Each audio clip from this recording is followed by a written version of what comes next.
courage, with truth, and with footsteps that dared to challenge empires. Good morning, respected judges, and all my dear teachers. Today, we the students of class 10 M are standing before you to present a powerful chapter from India's freedom struggle, the Salt Satyagraha of 1930, led by Mahatma Gandhi. A movement where a handful of salt became a symbol of resistance and a peaceful march became the roar of a nation. Through this tableau, we relive the journey with awakening India, a march that shook the British Empire and proved that even the smallest act done with courage can echo through history. Some revolutions erupt with fire, but this one emerged from a pinch of salt. India under British rule was a land in chains. Every grain of salt became a symbol of oppression. The British imposed a tax on salt, a basic necessity, making it illegal for Indians to make or collect their own. But in those creeping times, when hope seemed faint, one visionary rose, not armed with weapons, but with unshakable faith and a golden star, Mahatma Gandhi. On 12 March 1930, he began a journey not just of minds, but of awakening an entire nation. Swaraj मेरा जन्मसिद्ध अधिकार है. With this, from Sabarmati Ashram, he marched 240 miles to Dandi with 78 brave followers, ordinary people with extraordinary courage.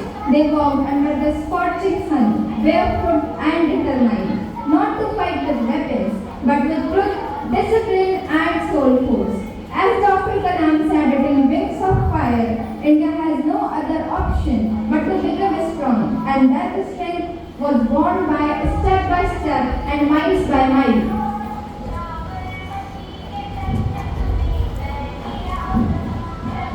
On 6 April 1930, Gandhiji reached Dandi. He bent down, touched the earth, and lifted a pinch of salt. That simple act shook the foundation of British rule. It was no longer about salt.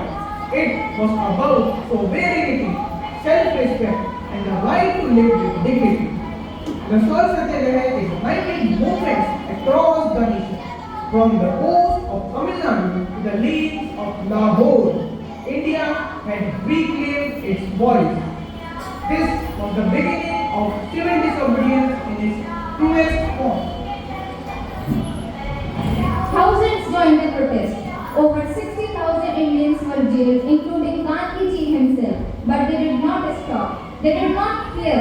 Like unfledging flames, their spirit kept burning. It wasn't a protest of rebellion. It was a movement of truth, a march of minds and morals, not just by feet. As when your mission is pure, your struggle becomes divine. And this mission was nothing less than Indian rebirth.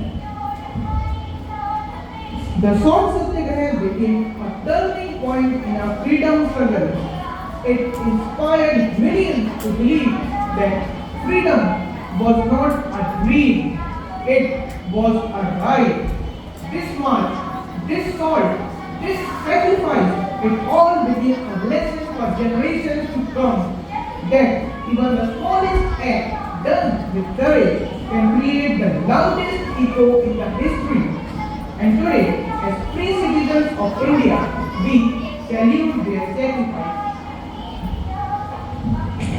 Let us never forget that our freedom is the result of such peaceful revolts, showcasing the determination of courageous men and women who fought for their rights, which ultimately paved the way for our eventful independence and continues to inspire generations of India. Today, we don't just remember the Salt Satyagraha. We carry it in our conscience. We live it every time we stand for truth. This is our tribute to the marches of salt and the soldiers of soul and the dream of a free India. Vande Mataram. Vande Mataram.